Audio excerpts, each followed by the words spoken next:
오늘 살펴보는 시신 본문은 사울이 이스라엘을 다스린 기간 동안 그가 이루었던 업적에 대해 기록하고 있습니다.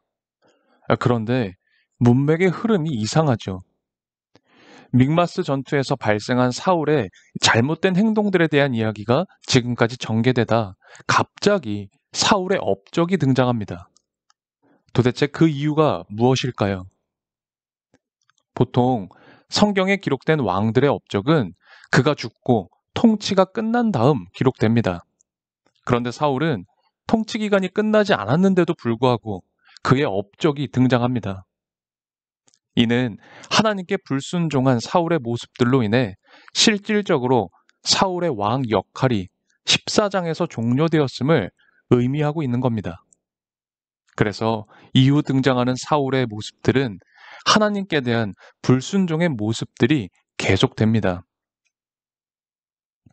또한 본문을 읽어보면 사울이 그동안 적대국과의 전쟁에서 승리했던 것을 긍정적으로 평가하는 것처럼 보입니다.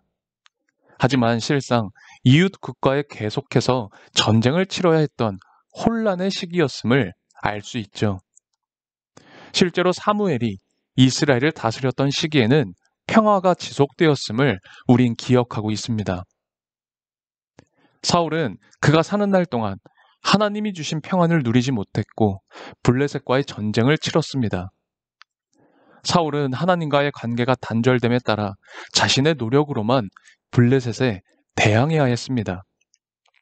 그래서 그는 끊임없이 힘센 사람과 용사들을 불러 모을 수밖에 없었죠. 지난주 살펴봤던 이 14장 6절 말씀은 이렇게 기록되어 있습니다. 주님께서 허락하시는 승리는 군대의 수가 많고 적음에 달려있지 않다. 이스라엘의 구원은 사람의 많고 적음에 있지 않고 오직 주님의 도우심에 있습니다. 그러나 이 중요한 원리를 잊어버린 사울, 늘 고단한 삶을 살 수밖에 없었죠. 이 모든 결과의 원인은 하나님의 명령에 순종하지 않고 잘못된 길을 걷고 있음에도 회개하지 않은 사울에게 있었습니다. 사울은 지금까지 겉으로 드러나는 자신의 명예를 지키기 위해 그 삶을 살았습니다. 사울은 사람들의 시선은 너무나 중요했지만 정작 하나님의 시선은 크게 의식하지 않았던 것이죠. 또한 안타까운 건 사울과 하나님과의 관계가 단절되었음에도 사울 자신은 사람들에게 하나님과 나와의 관계는 아무 문제가 없다는 것을 보여주기 위해 종교 형식과 행위를 강화해 나갔습니다. 하나님은 요나단을 통해 이런 사울의 실상을 드러내 보이셨죠. 이때라도 사울 자신의 잘못을 직시하고 돌이켜서 하나님 말씀에 순종하는 삶을 살아야 했습니다. 그러나 그는 돌이키지 않았고 점점 쇠퇴하게 되었죠. 오늘 짧은 본문의 행간을 잠잠히 읽어 나가다 보면 사실 모든 일에 열심이었던 사울을 볼 수 있습니다.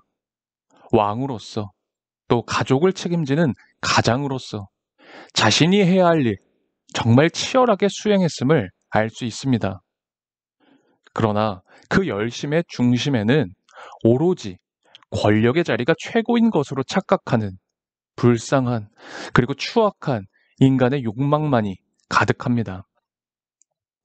하나님을 떠난 사울의 종국은 전쟁터에 널브러진 죽음이었고 나아가 하나님을 그토록 신뢰했던 자신의 자식마저도 전쟁터에서 싸늘한 죽음을 맞이하게 되었을 뿐입니다.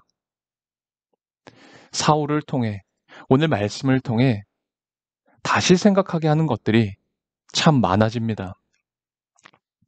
하나님께서 오늘 하루를 우리에게 허락하셨습니다. 그래서 열심을 다해 오늘 하루도 살아야 합니다. 그런데 과연 무엇을 위해 열심을 내시겠습니까?